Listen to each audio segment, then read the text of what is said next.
السلام علیکم، سریعت میں خوش آمدید. میں ہوں فاطمہ ناصر اور اس خوبصورت صبح کا آغاز ایک ساتھ کرتے ہیں. امید کرتی ہوں کہ آپ لوگ سب خیریت سے ہیں، اپنا خیال رکھ رہے ہیں اور آف کورس کوشش کریں کہ جتنا بھی ہو سکے اپنے ارد گرد کے لوگوں کے ساتھ اچھی طرح پیش آئیں. اگر آپ کسی کو ہنسا سکتے ہیں، کوئی ایسی بات کر سکتے ہیں جن سے ان کا دن اچھا گزر جائے، یا پھر ان کی کوئی بات سن سکتے ہیں، اگر آپ کو لگتا ہے کوئی پریشان ہے، کوئی اسٹریسڈ آؤٹ ہے، کسی کو ایڈوائس کی ضرورت ہے، تو ڈیفینیٹلی آپ ان کی بات سنیں. اگر آپ ان کو کچھ مشورہ دے سکتے ہیں مشورہ دیتے ہیں، لیکن ہر جگہ پہ مشورہ بھی دینا ضروری نہیں ہوتا ہے. اگر آپ کو لگتا ہے آپ صرف سن سکتے ہیں، آپ نہیں جانتے اس چیز کے بارے میں زیادہ، تو آپ صرف کسی کی بات سن کر بھی ان کی بہت ہیلپ کر سکتے ہیں. سوچیں اگر ہم سب یہ کوشش کریں تو ہم اپنے معاشرے کو کتنا بہتر کر سکتے ہیں. آگے بڑھتے ہیں. ایک دن ایک نیکی میں مفتی احمد علی ہمارے ساتھ موجود ہوں گے، چلتے ہیں ان کی طرف. نحمده ونصلي على رسوله الکریم.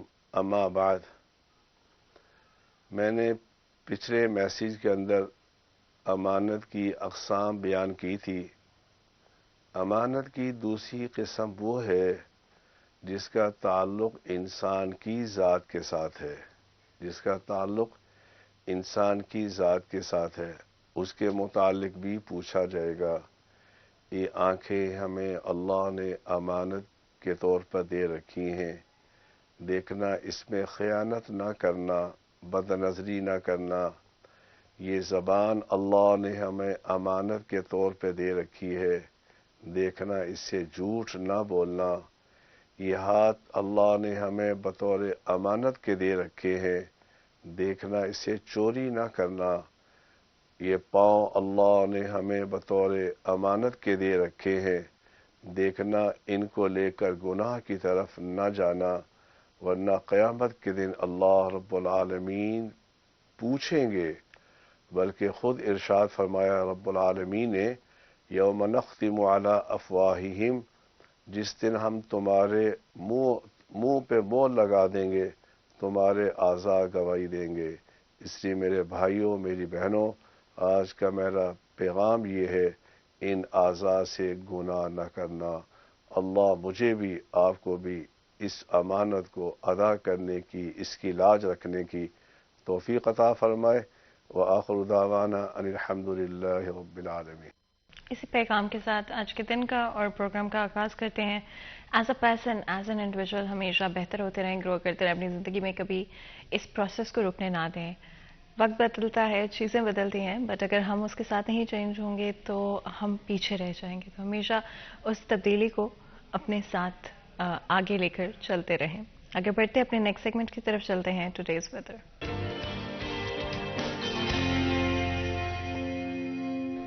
مریم رضا ہمارے ساتھ موجود ہوں گی، جانیں گے موسم کے حوالے سے. جی مریم.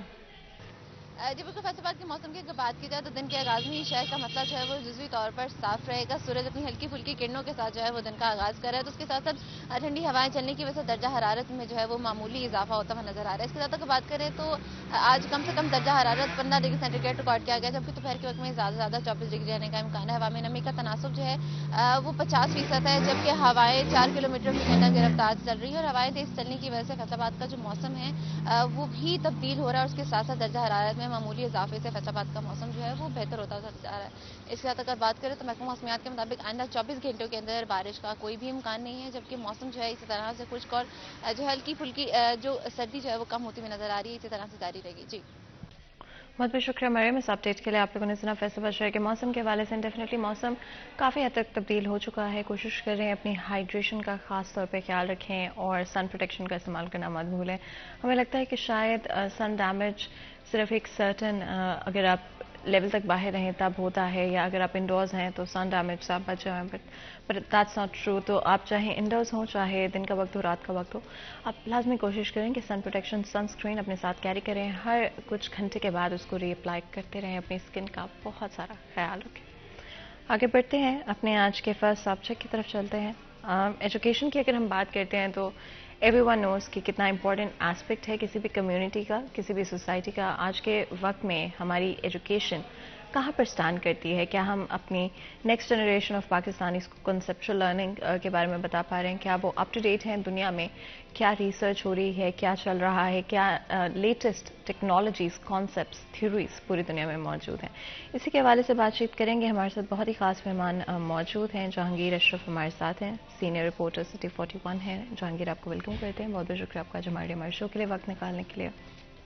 جس طرح سے میں بات کری تھی جہانگیر، سنگل نیشنل کریکولم سے اپنے ڈسکشن کو شروع کر لیتے ہیں، because of course that's a huge part of our education system.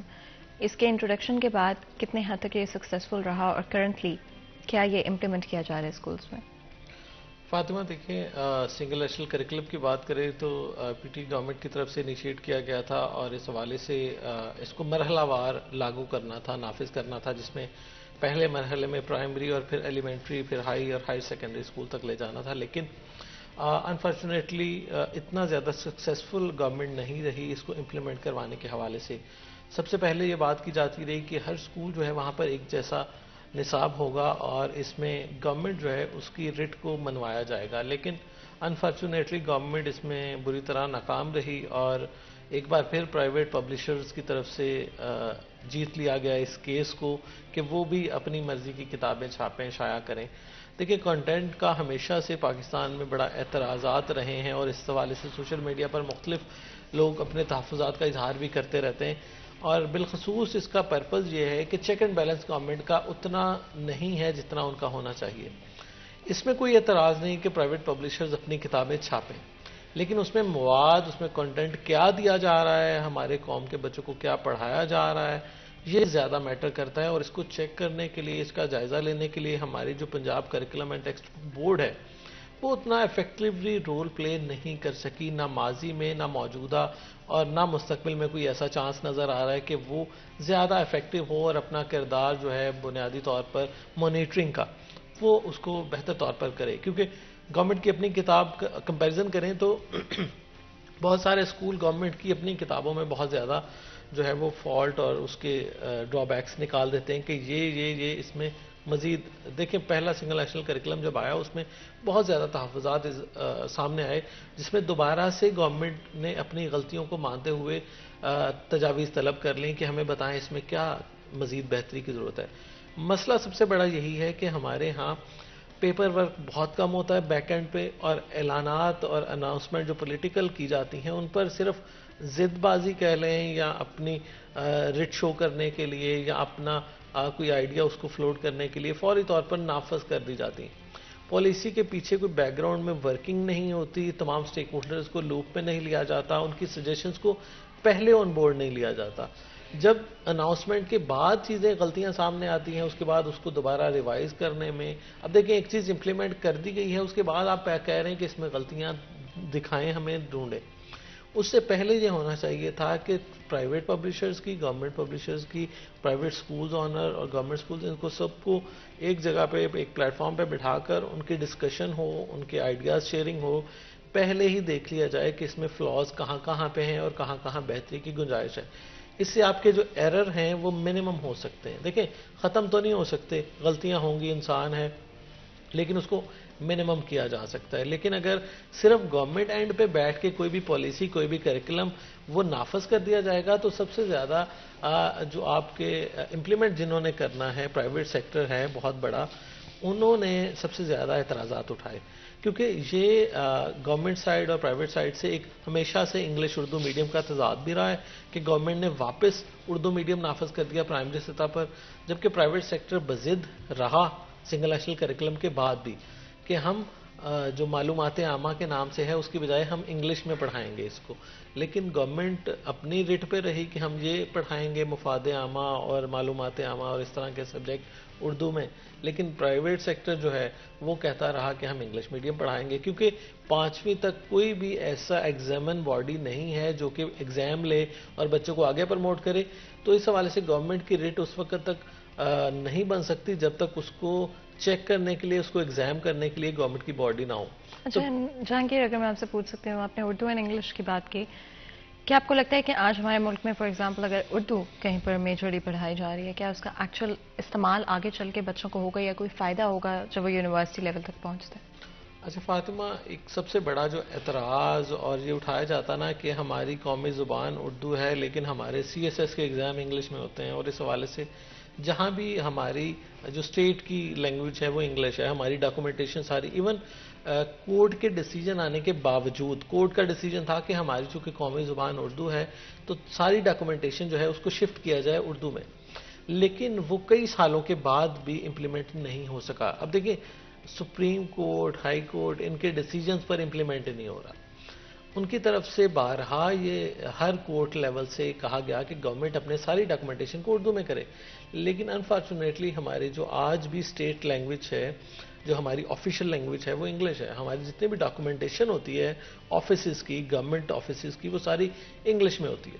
تو ہمارے اگر بچے کی اردو میڈیم میں پڑھ کے جائے گا تو وہ صرف آپ اس کو سب آرڈینیٹ کے طور پر یوز کریں گے، کلیریکل سٹاف میں اس کو انوالو کریں گے، جبکہ ہماری بیوروکریسی میں وہ لوگ آ جاتے ہیں جو تھرو آؤٹ انگلش میڈیم پڑھ کے آئے ہوتے ہیں. کیونکہ ہمارا ایگزام سسٹم CSS کا یا PMS کا یا PCS کا وہ اس طرح کا ہے کہ آپ کے اردو میڈیم والے تھوڑا سا بیک فٹ پہ رہتے ہیں، اور جو انگلش میڈیم تھرو آؤٹ ہوتا ہے وہ اس کمیونیکیشن کی بنیاد پر، اس اپنی انگلش لینگویج کی بنیاد پر وہ باقیوں سے برتری حاصل کر لیتا ہے. تو ہماری بیوروکریسی میں آپ دیکھ لیں وہ لوگ آ جاتے ہیں پھر جو سارا انگلش میڈیم اور یا کہہ لیں کہ میں تو اس کو کہتا ہوں کہ رٹا سسٹم جس کا بہتر ہوتا ہے وہ آگے آ جاتے ہیں، اور جو کریٹیو مائنڈز ہیں وہ پیچھے رہ جاتے ہیں. اور آپ کی اس کو ایک تو ہمارا سسٹم ایسا ہے کہ ہمارے ہاں کریٹیوٹی کو آگے نہیں بڑھنے دیا جاتا. اس کو کہا جاتا ہے کہ جب تک آپ میمورائزیشن نہیں کرو گے، رٹا سسٹم نہیں لگاؤ گے، آپ کے نمبر اچھے نہیں آئیں گے. آپ اپنی طرف سے لکھو گے، اس کے نمبر اچھے نہیں آئیں گے. ہمارے پیٹرن آہستہ آہستہ سے چینج ہو رہے ہیں، اور کو مزید چینج کرنے کی ضرورت ہے کہ ہم بچوں کو ایکسپریس کرنے کی طرف لے کے آئیں، نہ کہ صرف رٹا سسٹم پر. ڈیفینیشنز یاد کرنا کافی نہیں ہے، اس کی پریکٹیکل، اس کی اپلائیڈ نوعیت کو دیکھنا، اس کی فنکشنالٹی کو سمجھنا، یہ زیادہ میٹر کرتا ہے. لیکن ہمارے ہاں ابھی تک یہ سسٹم جو ایگزام کا ہے اس میں صرف اور صرف آپ کی میموری جج کی جاتی ہے کہ آپ کتنا یاد رکھ سکتے ہیں. آپ کی کریٹیوٹی، آپ کا اپلائیڈ ہونا وہ صرف A لیول O لیول میں چلا جاتا ہے. لیکن اس میں بھی اب رٹا سسٹم ہمارے ٹیچر انٹروڈیوس کرواتے جا رہے ہیں، کیونکہ بچوں کو اتنا زیادہ اس میں بھی وہ گو تھرو کروا دیا جاتا ہے کہ وہ آپ کی کریٹیوٹی بھی جو ہے وہ نالج میں کنورٹ ہو جاتی ہے، اور اس میں رٹا سسٹم آ جاتا ہے. لیکن جہانگیر اگر ہم اس کو اس اینگل سے دیکھیں جہاں پر ایجوکیشن سسٹم گلوبلی ڈیمیجڈ ہے، اٹس ناٹ کہ آپ کو پرفیکٹ ایجوکیشن سسٹم ملے گا. انفیکٹ یہاں تک انالائز کیا جا رہا ہے at this moment in time کہ کیا ہمارے جو گلوبل ایجوکیشن سسٹمس ہے ڈفرینٹ ادر کنٹریز میں، کیا وہ بھی ایسی تعلیم بچوں کو دے رہے ہیں جس کی بیسس پہ وہ کریٹو ہو سکتے ہیں یا ایکچولی میں گلوبل چینج پر کنٹریبیوٹ کر سکتے ہیں. اوبیسلی اس کو غلط ہوگا کمپیئر کرنا پاکستان کے ساتھ، لیکن جسٹ فار این ایگزامپل کیا ہم لوگوں کا جو رٹا سسٹم ہے اور جو کنسیپچل لرننگ ہے کیا اس ڈائریکشن میں بڑھا جا سکتا ہے؟ کیا ہمارے ٹیچرز بدل سکتے ہیں اپنے طریقہ کار کو؟ کیا ہمارا ایجوکیشن سسٹم ایک نئے طریقے کو تعلیم کے اڈیپٹ کر سکتا ہے؟ سب کچھ پاسبل ہے، اور اگر کرنا چاہیں تو اس میں گورنمنٹ کا رول ہے، اس میں ٹیچر کا رول ہے، اس میں جو ایگزام باڈی ہے ہمارے بورڈز ان کا بڑا میجر رول ہے. لیکن المیہ یہ ہے کہ کوئی چینج لانا بھی چاہے تو اس کو ریزسٹنس کا سامنا کرنا پڑتا ہے، اور اس کو تنقید کا سامنا کرنا پڑتا ہے، اور اس کو مختلف چیزوں میں ہرڈل کریٹ کیے جاتے ہیں.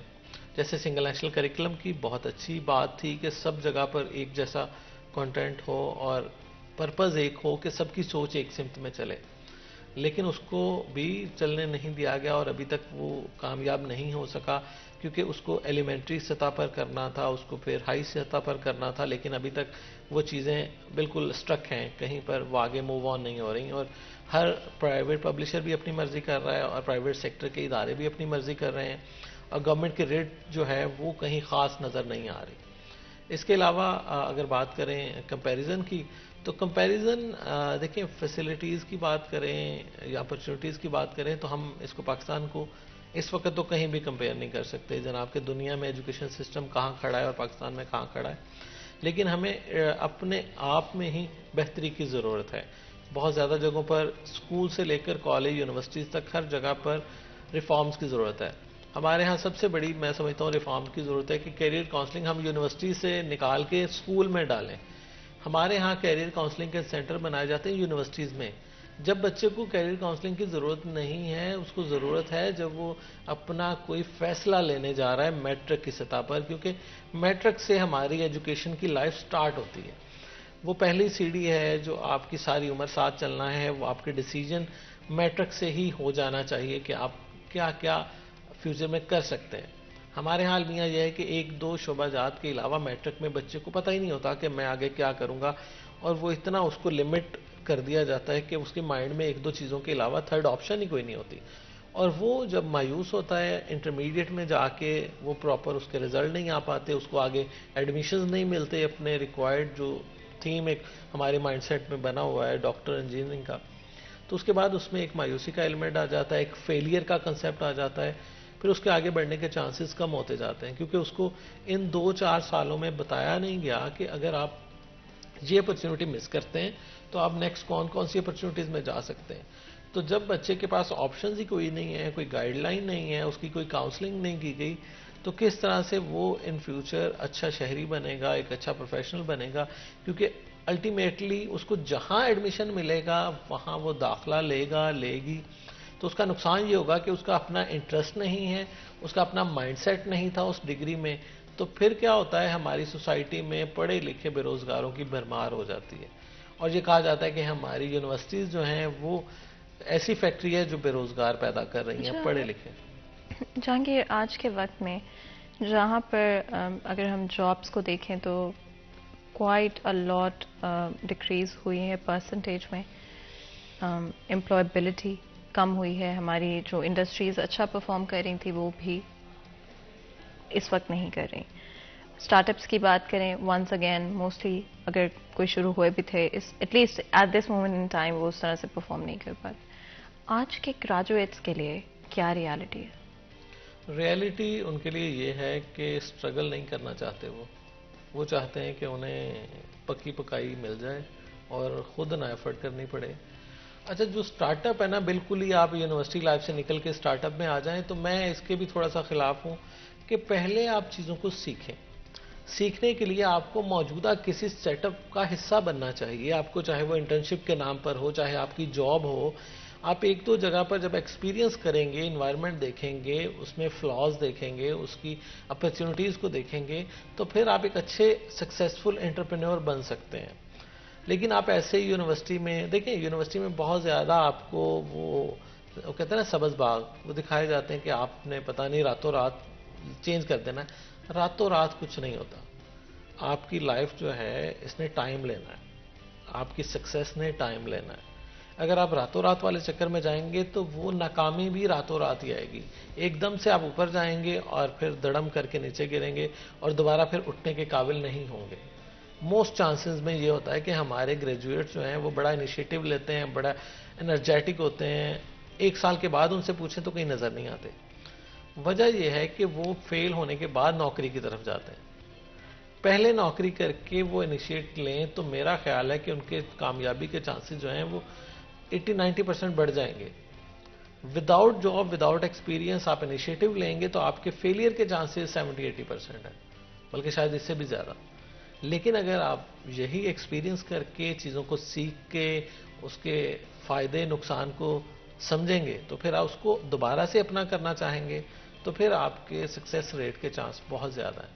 لیکن المیہ یہ ہے کہ یونیورسٹی کا ہر گریجویٹ چاہتا ہے میں یونیورسٹی سے نکلتے ہی راتوں رات ملینئر ہو جاؤں, بلینئر ہو جاؤں. اور آج کل تو آن لائن کے چکر میں تو ہمارا ہر نوجوان کہتا ہے کہ آن لائن واحد ذریعہ ہے ہماری ترقی کا, ہماری. لیکن یہ واحد نہیں ہے, اور بہت ساری اپرچونٹیز ہیں, بہت ساری سروسز ہیں, بہت سارے آپشنز موجود ہیں. لیکن ہم کیا کرتے ہیں, دوسرے کو دیکھ کر راستہ پکڑتے ہیں, اپنے آپ کو نہیں دیکھتے.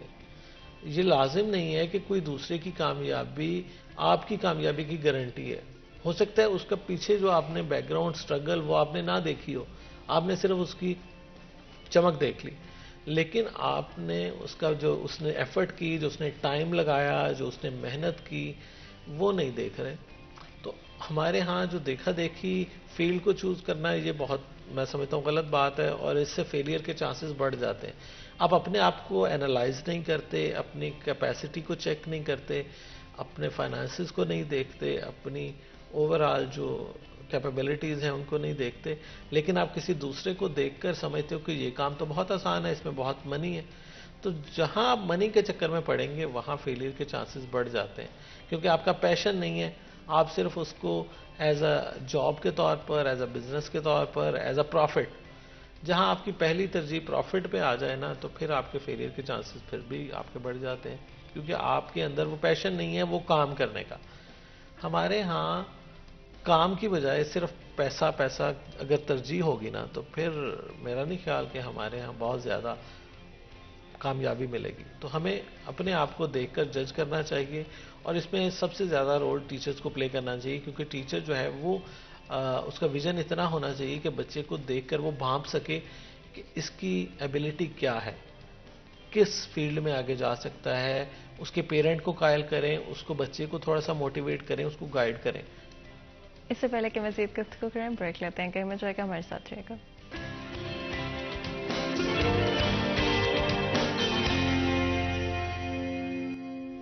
ویلکم بیک سٹوڈیو 10 میں ایک دفعہ پھر آپ کو خوش آمدید کہتے ہیں۔ بریک میں جانے سے پہلے گفتگو جاری تھی، بات کریں ایجوکیشن کے حوالے سے ڈفرینٹ ایشوز جو کہ آج ہمارے ایجوکیشن سسٹم میں ایگزسٹ کرتے ہیں۔ At the end of the day کسی بھی ملک کی پروگریس کا بیک بون ان کا ایجوکیشن سسٹم ہوتا ہے، اور ہمارا ایجوکیشن سسٹم بہت سارے ایریاز میں لیک کرتا ہے، بہت سارے ڈفرینٹ ایشوز ایگزسٹ کرتے ہیں، بٹ ان چیزوں کو بھی ڈسکس کریں گے۔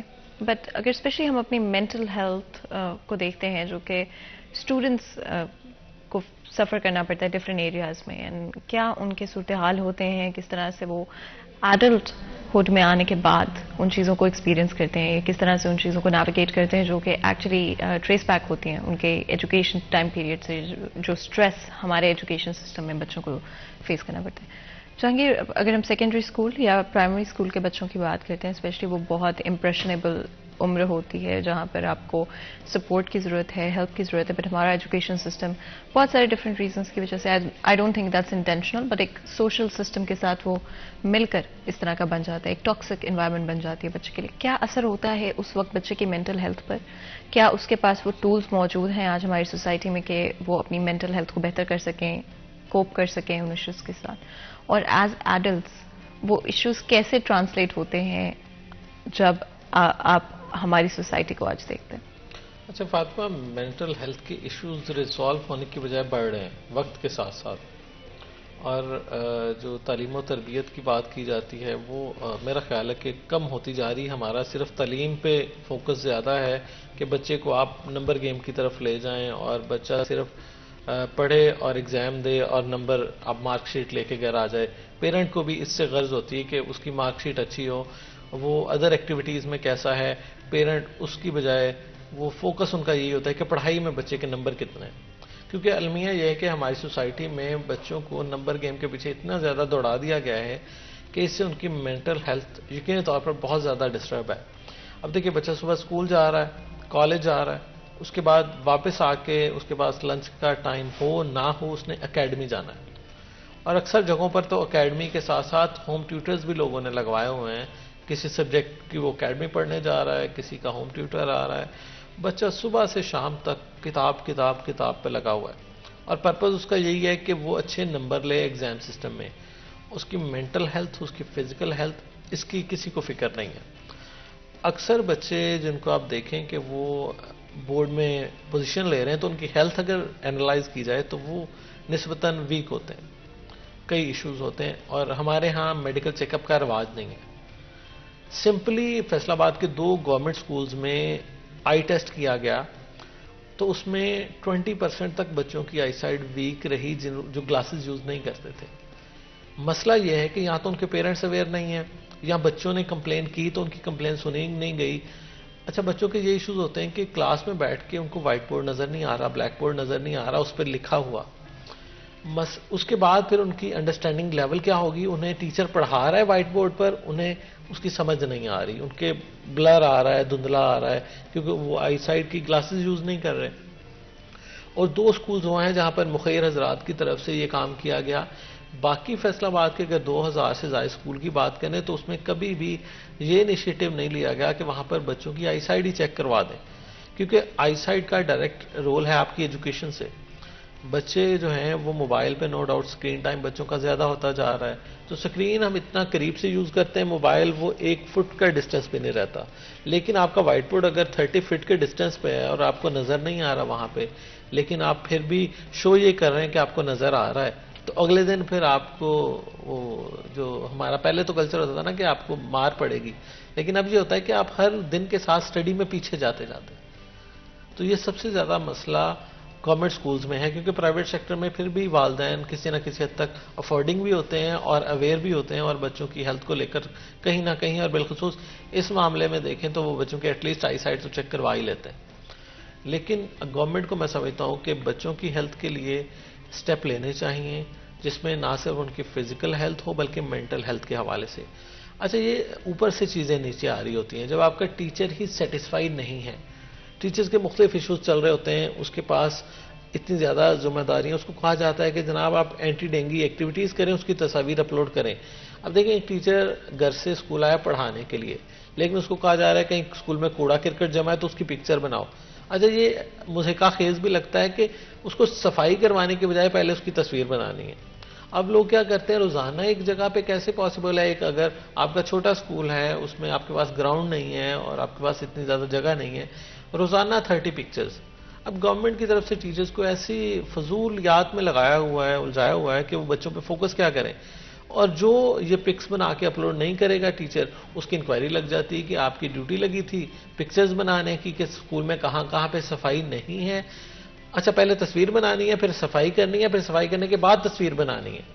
اب اس طرح سے فیک ایکٹیویٹیز ہونا شروع ہوگی، لوگوں نے خود ہی کوڑا پھینکنا، اس کی تصویر بنانی، اس کو صاف کر دینا، دوبارہ سے تصویر بنانی.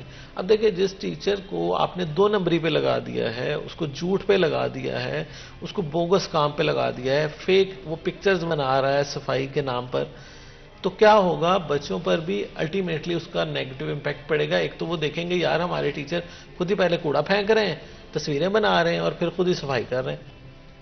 اس کے بعد کیا ہوگا کہ بچے بھی اسی طرح پھر فیک چیزوں کی طرف آ جائیں گے، اور بچے بھی کہیں گے. اب ہمارے کہا جاتا ہے کہ موبائل فون کا استعمال منع ہے، لیکن یہ گورنمنٹ نے خود ہی موبائل پہ لگا دیا ٹیچر کو کہ جو ٹیچر 30 تصویریں بنائے گا اس کو آپ کا 100 بچہ تو دیکھے گا نا، کم سے کم 100-200 جتنے بچے ہیں وہ دیکھیں گے، وہ کہیں گے ہمارے ٹیچر تو تصویریں بنانے پہ لگا رہتا ہے. انہیں بیک اینڈ پہ اس کا شاید پرپز نہ پتا ہو کہ ہمارے ٹیچر کیوں تصویریں بنا رہا ہے. ان کے مائنڈ میں پھر آئے گا کہ جناب ہم بھی تصویریں بناتے ہیں، ہم بھی سوشل میڈیا پہ جاتے ہیں، ہم بھی یہ کرتے ہیں. تو یہ اوپر سے چیزیں نیچے جا رہی ہیں. ٹیچر اتنا نفسیاتی طور پر وہ ڈپریسڈ ہے اور مایوس ہے. اب اسکول میں بچوں کی تعداد زیادہ ہوتی ہے، ٹیچر کم ہوتے ہیں، اس کا برڈن سارا ٹیچر پہ پڑتا ہے کہ جہاں اس نے 40 بچوں کو پڑھانا ہوتا ہے وہ 80 to 100 اسٹوڈنٹس کو ڈیل کر رہا ہوتا ہے.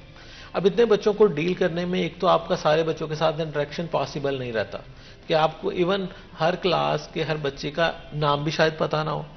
اب کسی ٹیچر کو اگر اپنی کلاس کے بچوں کا نام نہیں پتا تو بچوں میں امپریشن کیا جائے گا کہ ٹیچر تو مجھے جانتا ہی نہیں ہے. تو پھر بچے کا فوکس کم ہوتا جائے گا، اور صرف پہلی 1-2 لائنوں والے بچوں کو جو ٹیچر بائی نیم جانتے ہوں گے ان کا ٹیچر کے ساتھ انٹریکشن بھی ہوگا اور انڈرسٹینڈنگ لیول ڈفرینٹ ہوگا. جس بچے کو پتا ہے کہ یار میرے ٹیچر کو میرا نام ہی نہیں پتا تو اس کی انڈرسٹینڈنگ لیول کیا ہوگا، اور جس بچے کو پتا ہے کہ میں فرسٹ رو میں بیٹھتا ہوں ٹیچر نے سب سے پہلے مجھ سے پوچھنا ہے، اس کا انڈرسٹینڈنگ لیول کیا ہوگا. تو یہ ہمارے ہاں تفریق جو ہے آہستہ آہستہ پھر بچوں میں اتنی زیادہ بڑھ جاتی ہے کہ پسند ناپسند جو ہے بچوں کو پتہ چل جاتا ہے کہ فلاں ٹیچر اس بچے کو پسند کرتا ہے، اور میں جو بھی کروں گا مجھے اچھے نمبر نہیں ملیں گے، یہ جو بھی کرے گا اس کو اچھے نمبر ملیں گے. تو یہ اسکول کالج یونیورسٹیز ہر جگہ پہ پھر فیوریٹزم شروع ہو جاتی ہے، کیونکہ ہمارے ہاں ہر جگہ پہ یہ تفریق نظر آتی ہے آپ کو کہ فیوریٹزم بھی ہو گئی. اور ٹیچر اور ڈپارٹمنٹ میں ٹیچر کے ساتھ بھی یہی ہو رہا ہوتا ہے کہ ایچ او ڈی اگر ہے وہ کسی یا ہیڈ ماسٹر ہے وہ کسی ٹیچر کو ریلیکس رکھتا ہے، کسی ٹیچر کو زیادہ ڈیوٹیز دے دیتا ہے. ٹیچرز کی آپس میں تفریق، بچوں میں تفریق، ہر جگہ پہ ہم نے سوسائٹی میں ایک افراتفری کی صورتحال پیدا کر دی ہے.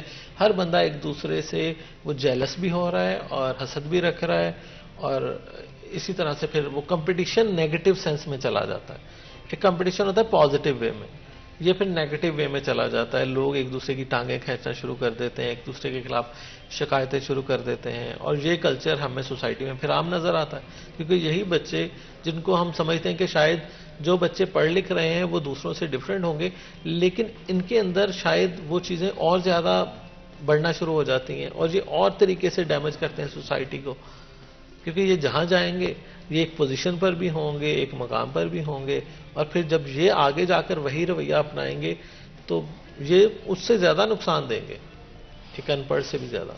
اینڈ سیلف ریفلیکٹ کرنا, سیلف اویئر ہونا بہت امپورٹنٹ چیزیں ہیں. Once again I do feel like کہ یہ سبجیکٹس ہمارے اسکول میں پڑھانے چاہیے تاکہ بچے اپنے آپ کو سمجھیں, اپنی سوچ کو سمجھیں, اپنے آپ کو امپروو کرتے رہیں, بہتر کرتے رہیں.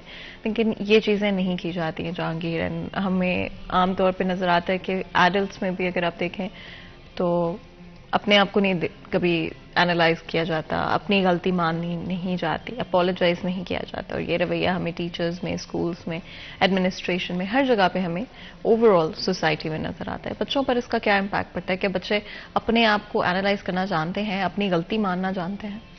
اچھا دیکھیں, غلطی ایک ایسی چیز ہے جو اللہ تعالیٰ نے بطور انسان ہمارے اندر بتا دیا ہے کہ آپ نے غلط کیا ہے کہ صحیح کیا ہے. آپ کو خود پتہ چل جاتا ہے کہ آپ نے یہ کام صحیح کیا یا غلط کیا ہے. لیکن سوسائٹی نے ہمیں ایسا براٹ اپ کر دیا ہے کہ ہم اپنی غلطی خود پھر چھپانے لگ جاتے ہیں, جھوٹ بولنا شروع ہو جاتے ہیں, اور لوگوں کو ڈاج دینا شروع ہو جاتے ہیں, چاہے وہ فیملی ہو, چاہے وہ آپ کا اسکول ہو. ہر جگہ پہ ہم چاہتے ہیں کہ ہم ڈاج کریں دوسرے بندے کو, ٹیچر کو, پیرنٹس کو, اپنے فرینڈس کو ایون. تو یہ چیزیں ہیں کہ ہم غلطی کا احساس فوری ہو جاتا ہے کہ میں نے یہ کام صحیح کیا یا غلط کیا. اس کو مانے یا نہ مانے یہ الگ بحث ہے, کیونکہ ہمارے ہاں ہمارا براٹھا پہ اس طرح کا ہے کہ ہر بندہ اپنی غلطی چھپاتا ہے اور دوسرے کی بتاتا ہے. جو شکایت کلچر ہے نا, اب دیکھیں ہر بندہ چاہتا ہے کہ میں دوسرے کی غلطیاں بتاؤں اور لیکن اپنی غلطی چھپا کے رکھوں. تو یہ چیزیں ہیں ہمارے ہاں. اگر آپ اتنا زیادہ بچوں کو بولڈ بنا دیں کہ وہ اپنی غلطی بھی اعتراف کریں کہ ہاں یہ ہو گئی غلطی, ٹھیک ہے, اس کو آگے بڑھیں. ہمارے ہاں جو غلطیاں چھپانے کا کلچر ہے نا وہ پھر آگے بہت زیادہ سویر ہوتا جاتا ہے, اور بچوں میں اتنا زیادہ ہو جاتا ہے کہ وہ ہر جگہ پہ اپنے آپ کو بالکل کلیئر کرتے ہیں, اور دوسرا ہر کوئی ان کو قصوروار لگتا ہے. اینڈ کئی ساری اور چیزیں بھی آپ کو پرسنالٹی ٹریٹس کے طور پہ نظر آئیں گی بچوں میں جو کہ نہیں ہونی چاہیے. اس پر بھی بات کریں گے, لیکن اس سے پہلے ایک بریک لیتے ہیں. کہیں میں چاہے گا ہمارے ساتھ رہے گا.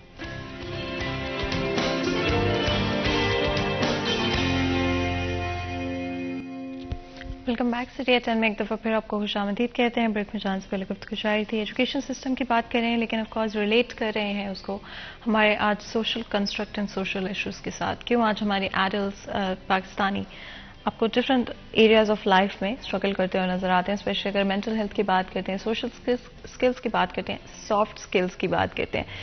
ا lot of the times Jahangir بچوں میں سافٹ اسکلس ڈیولپ نہیں ہو پاتی. جیسے آپ نے بھی بالکل ہمارا جو فرسٹ بریک سے پہلے کا وقت تھا اس میں ہم بات کر رہے تھے کہ رٹا سسٹم زیادہ ہے, کنسیپچل لرننگ, کریٹیوٹی نہیں ہے. اینڈ اس کا ایک ڈرا بیک سافٹ اسکلس کا ڈیولپ نہ ہو پانا ہے. بچے پڑھائی میں تو بہت اچھے ہیں, کتابیں تو بہت اچھی وہ رٹ پاتے ہیں, پیپرز بڑے اچھے دیتے ہیں, نمبر بڑے اچھے آتے ہیں, but the moment they step into the real world, practical life میں انٹر ہوتے ہیں, اور ان کی سافٹ اسکلس اس حد تک میچور نہیں ہو پاتی جس میں آپ کی کمیونیکیشن اسکلس ہیں, آپ کی لیڈرشپ اسکلس ہیں, آپ کی ریلیشن شپ بلڈنگ اسکلس ہیں, اسٹریس مینجمنٹ اسکلس ہیں, ٹائم مینجمنٹ اسکلس ہیں. اس پر ضرور بات کیجیے گا کتنا امپورٹنٹ ہے اوور آل سافٹ اسکلس کا ہونا, اور کیا ہمارے اسکولس میں اس پر کام کیا جا رہا ہے یا کس طرح سے کیا جا سکتا ہے؟ اچھا فاطمہ, اسکول تو دور کی بات ہے, کالج یونیورسٹیز میں بھی ان پر کام نہیں ہو رہا, کیونکہ آپ کا جو اینڈ پروڈکٹ ہے وہ ہمارے یہاں نارملی یونیورسٹی کے بعد ہی سمجھا جاتا ہے نا. اسکول کالج کو وہ ایجوکیشن ابھی اس کی اہمیت, انٹر کی اہمیت کوئی نہیں رہ گئی, وقت کوئی نہیں رہ گئی. اس لیے ہمارا جو and product as a student وہ یونیورسٹی کا ہی سمجھا جاتا ہے.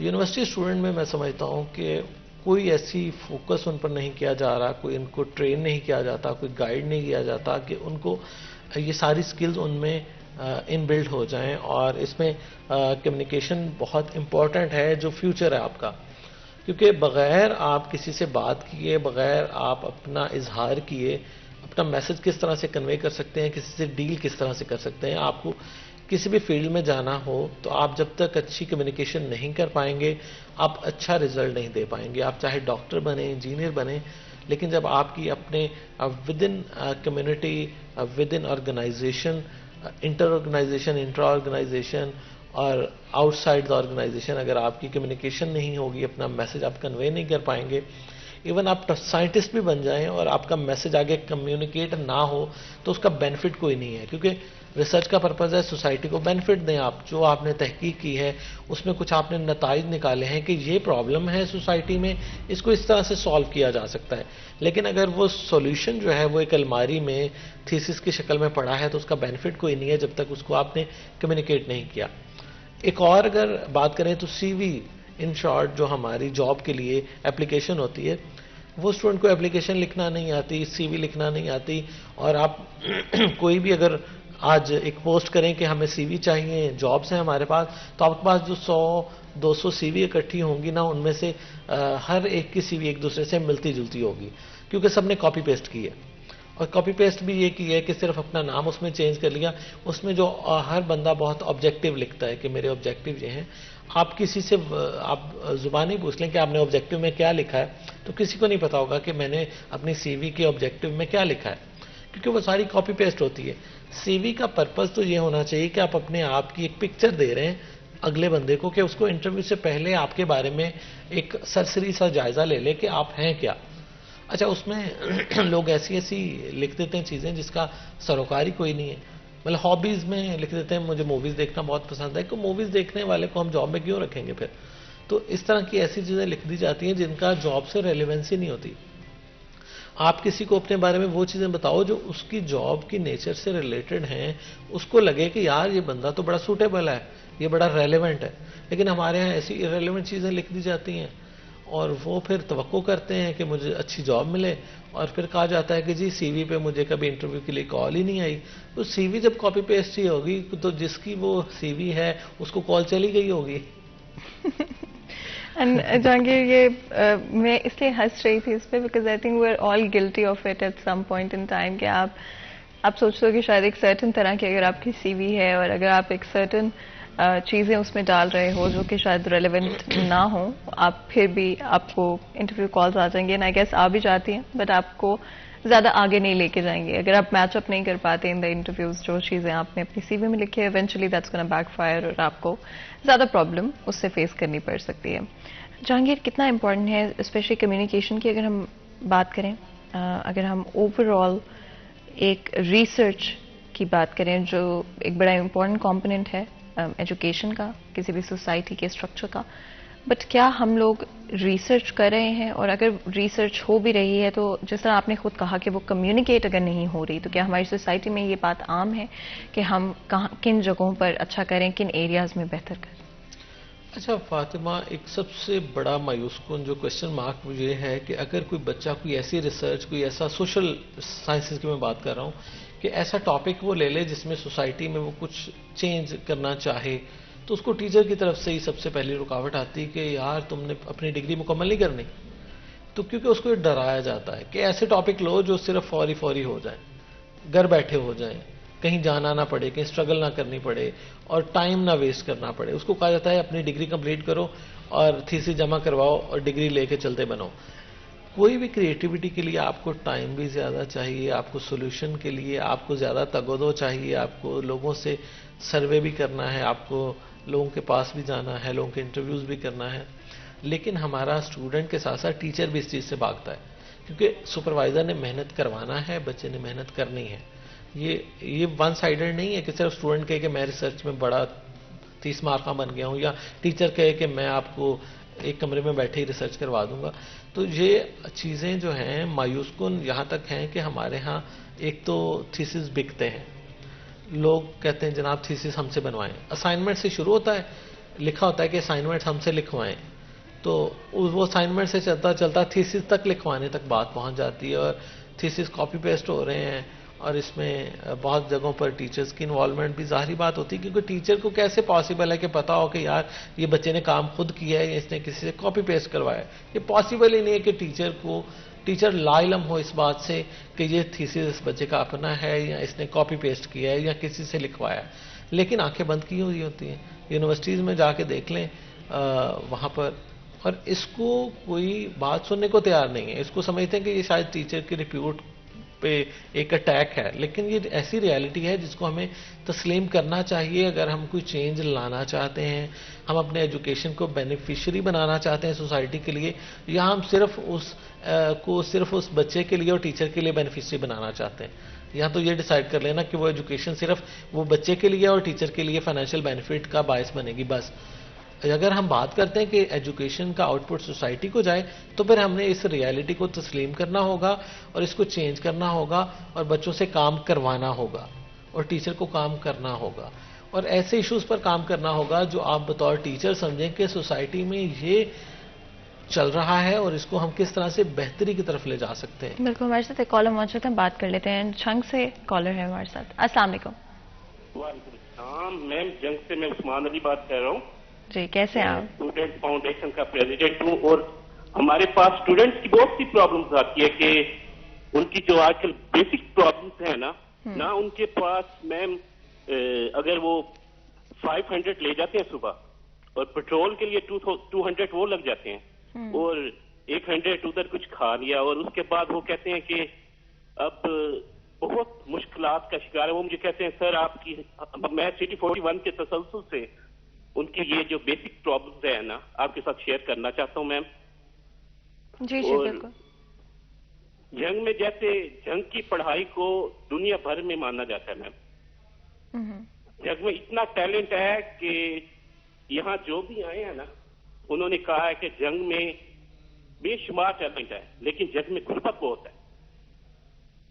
اسٹوڈنٹ اب کیا کریں بیچارے, جو 500 روپے صبح لے کے جائیں گے, اکیڈمی بھی جانا ہے ادھر بھی جانا ہے, اور ایک شخص کی جو 15 سے 20 ہزار تنخواہ ہے وہ تو 15 سے 20 ہزار تو یہ اسٹوڈنٹ پہ لگ جاتا ہے فیس, اور اکیڈمی کی فیس علیحدہ ہے. بس میں سٹی 41 کے تسلسل سے یہ پیغام پہنچانا چاہتا ہوں میم, آپ کا بہت شکریہ, آپ اسٹوڈنٹس کی پرابلم کو ہائی لائٹ کر رہی ہیں, اللہ آپ کو اس کا اجر دے. بہت بہت شکریہ کال کرنے کا. ہمارے ساتھ کالر موجود تھے جنگ سے جنہوں نے اسٹوڈنٹس کے مسائل کے بارے میں جہانگیر بات کی. اگر آپ ہمارے کالر کے کچھ کہنا چاہیں. اچھا فاطمہ, یہ بہت ہی جینون ایشو ہے ٹرانسپورٹ کا. کئی بار ہم نے اس پہ پہلے بھی بات کی, اگر گورنمنٹ ہر روٹ پر سرکاری بسیں اسکول کالج ٹائمنگ میں چلا دیں تو بہت سارے ایسے بچوں کے مسائل حل ہو سکتے ہیں جو روزانہ 200 سے 300 روپیہ اپنی ٹرانسپورٹ پہ لگانے پر مجبور ہیں. اب صرف یہ 200-300 روپیہ لگا لیں تو آپ کا مہینے کا 5-6-7 ہزار جو ہے وہ ٹرانسپورٹ پہ چلا جاتا ہے. تو اگر یہی آپ کسی پیرنٹ کا بچا دیں ایز اے اسٹوڈنٹ, ان کے بچوں پہ جو لگ رہا ہے, تو بہت سارے ایسے یوتھ ہے جو پڑھ لکھ جائے گی. کیونکہ ماضی میں ایک وہ دور تھا جہاں پر بسوں میں اسٹوڈنٹ کو فری کارڈ بنا کر دیے جاتے تھے, اسٹوڈنٹ کارڈ جس کو کہا جاتا تھا, لیکن اب وہ شاید ماضی کا حصہ بن چکا ہے اور اب وہ سچویشن نہیں ہے. اب ایک تو پبلک ٹرانسپورٹ ہے ہی نہیں, جہاں پر ہے وہاں پر یا تو بسوں کی چھتوں پر بیٹھنا پڑتا ہے بچوں کو, یا اس کو پے کر کے ویگن یا رکشہ میں جانا پڑتا ہے, اور جب پے کرے گا تو پھر اس کے اسی طرح سے 200-300 روپیہ اس کا لگے گا. اپنی بائک پہ بھی وہ آئے گا تو اس کا اتنا فیول لگے گا.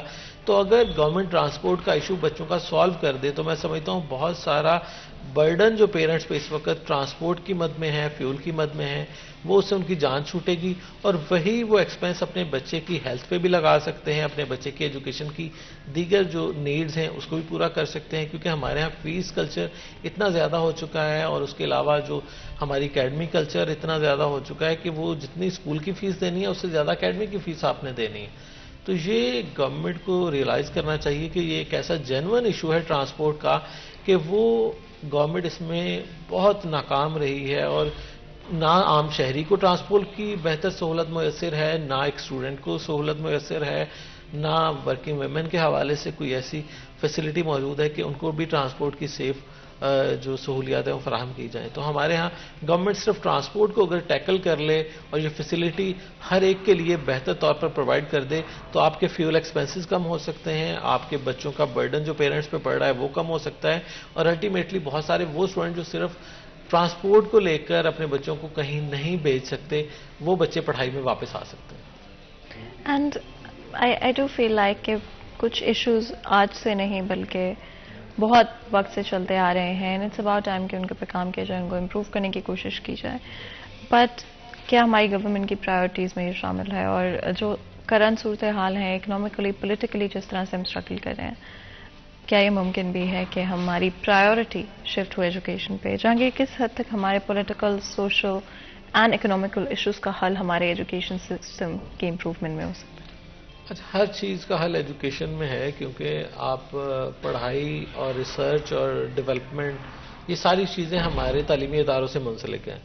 ریسرچ اینڈ ڈیولپمنٹ کی بات کی جاتی ہے تو ہر انڈسٹری میں اس کا ایک ونگ ہونا چاہیے، R&D جس کو کہا جاتا ہے، لیکن المیہ یہ ہے کہ ہمارے ہاں سب سے کم فوکس ریسرچ اینڈ ڈیولپمنٹ پر ہے، کیونکہ ہمارے ہاں اداروں کے پاس اتنے فنڈز نہیں ہیں. کسی بھی یونیورسٹی کے وائس چانسلر سے اگر کہا جائے کہ آپ انڈسٹری اکیڈمی لنکج پر کام نہیں کرتے تو اس کا یہی ہوتا ہے کہ ہمیں کوئی انڈسٹری سپورٹ نہیں کرتی، ہمیں انڈسٹری ریسرچ اینڈ ڈیولپمنٹ کے لیے کوئی فنڈز نہیں فراہم کرتی. اب دیکھیں، انڈسٹری کسی بھی یونیورسٹی کو بتائے کہ ہمارا یہ ایشو ہے، یہ آپ ہم سے اتنا فنڈ لیں، ہمیں اس کا سولوشن 6 ماہ میں، سال میں نکال کے دیں. لیکن نہ تو اکیڈمیاں انڈسٹری آپس میں مل بیٹھتے ہیں، اور نہ انڈسٹری کہتی یہ ہمارے پاس آئیں اور اکیڈمیاں کہتے ہیں یہ ہمارے پاس چل کے آئیں. دونوں میں یہی ٹسل چلتی رہتی ہے کہ کون کس کے پاس جائے. مل بیٹھنا بہت ضروری ہے، اور سارے مسئلوں کا حل ریسرچ اینڈ ڈیولپمنٹ میں ہے کہ جتنے بھی آپ سوشل ایشوز سے لے کر انڈسٹریل ایشوز تک بات کر لیں، ان کا حل ریسرچ سے ہے، اور اس کے لیے ڈیولپمنٹ ریسرچ کو پروموٹ کرنے کے لیے فنڈنگ کی ضرورت ہے، جو گورنمنٹ کے پاس تو نہیں ہے. اس میں پرائیویٹ سیکٹر کو، انڈسٹری کو آگے آنا ہوگا. بالکل، آپ کو بہت بہت شکریہ جہانگیر، آج ہمارے لیے ہمارے شو کے لیے وقت نکالنے کے لیے. یہاں پر ایک بریک لیں گے، کہیں مت جائے گا، ہمارے ساتھ رہے گا.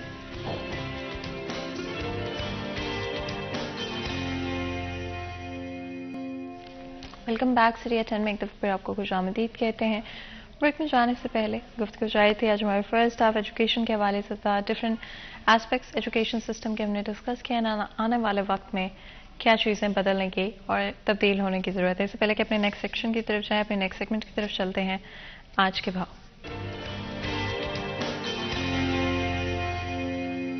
محمد بلال ٹھوکر ہمارے ساتھ موجود ہوں گے، جانیں گے ریٹس کے حوالے سے. جی بلال. آج بالکل مارکیٹ کمیٹی فیصل آباد کی جانب سے آج بروز منگل کی ریٹ لسٹ جو ہے وہ جاری کر دی گئی ہے. اگر ریٹ لسٹ کے اوپر نظر دوڑائیں تو سب سے پہلے سستا پروٹین بریڈ بات کریں تو 250 روپے درجن کے اوپر برقرار ہیں، قیمتوں کے اندر فلیکچویشن نہیں ہے. جبکہ سبزیوں میں بات کریں تو اتار چڑھا ہوا ہے، جبکہ پھلوں میں کیلا ڈبل سینچری مکمل کر چکا ہے. رمضان المبارک ابھی دور ہے، مہینہ تقریباً کم و بیش ہے، لیکن اس سے پہلے قیمتیں جو ہیں وہ فلیکچویٹ ہو چکی ہیں اور بلند ترین سطح پہ جا رہی ہیں. پیاز 5 روپے مہنگا ہو گیا، 160 سے 165. لیمو چائنا 5 روپے سستا ہوا ہے، 120 سے 115. سبز مرچ 5 روپے سستی ہوئی ہے، 100 سے کم ہوتے ہوئے 95 روپے کلو ہوگی ہے. ٹینڈی 15 روپے سستی ہوئی ہے، 80 روپے سے کم ہو کے 65. بینگن 5 روپے کلو مہنگے ہوئے ہیں، 75 روپے سے 80. مٹر 5 روپے جو سبز ہیں 5 روپے سستے ہوتے ہیں، 170 سے 165. مونگرے 10 روپے سستے ہوئے ہیں، 85 روپے سے 75 روپے کلو. سیب کالا کلو 280 پہ ہے، سیب سفید 190 روپے کلو پہ برقرار ہے. کیلا 40 روپے درجن ایک دن میں بڑھا ہے، جو کہ 180 روپے سے 220 روپے درجن پہ جا چکا ہے.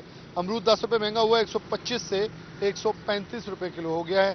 کنو اسپیشل 10 روپے سستا ہوا ہے، 320 سے 310 روپے درجن ہو گیا ہے. موسمی فی درجن 126 ہے، مالٹا شکری 126 ہے. انگور ٹافی 400 ہے، انار گندھاری 390 ہے، انار بدانا 550 روپے پہ برقرار ہے. قیمتوں کے اندر فلیکچویشن دیکھیں تو ہفتے کا آغاز کے اندر دوسرے روز بھی مہنگائی عروج پکڑتی دکھائی دے رہی ہے، جہاں عام آدمی کی پہنچ سے سب چیزیں دور دکھائی دیتی ہیں. جی بہت بہت شکریہ بلال اس اپڈیٹ کے لیے. آپ لوگوں نے سنا ریٹس کے حوالے سے اب کیا چل رہا ہے. اینڈ ڈیفینیٹلی اگر آپ گروسری شاپنگ کرنے جا رہے ہیں تو میک شور کریں کہ صرف ان جگہوں سے خریداری کریں جہاں پر ریٹ لسٹ موجود ہے. اگر آپ کو لگتا ہے کہیں پر اوور چارج کیا جا رہا ہے، ریٹ لسٹ نہیں لگی ہوئی، وہاں سے خریداری بالکل مت کریں. آپ جانتے ہیں کہ ایون ان حالات میں، ان مشکل حالات میں بہت سارے ایسے لوگ موجود ہیں جو کہ فائدہ اٹھانے کی کوشش کرتے ہیں. لیک آف نالج یا آپ کو اگر اویئرنیس نہیں ہے تو اسپیشلی وہ کوشش کرتے ہیں کہ اس کا فائدہ اٹھائیں، آپ کو اوور چارج کریں. اور ہو سکتا ہے کہ آپ کے لیے 5 یا 10 روپے کا ڈفرنس اتنی بڑی بات نہ ہو، بٹ ان لوگوں کا سوچ ہے جن کے گھر میں ایک دن وہ سبزی نہیں پک پائے گی یا پھر مٹن یا چکن وہ اپنے گھر میں نہیں بنا پائیں گے. تو اس چیز کا خاص طور پہ خیال رکھیں کہ دوسرے لوگوں کو آپ نے سوچنا ہے. اور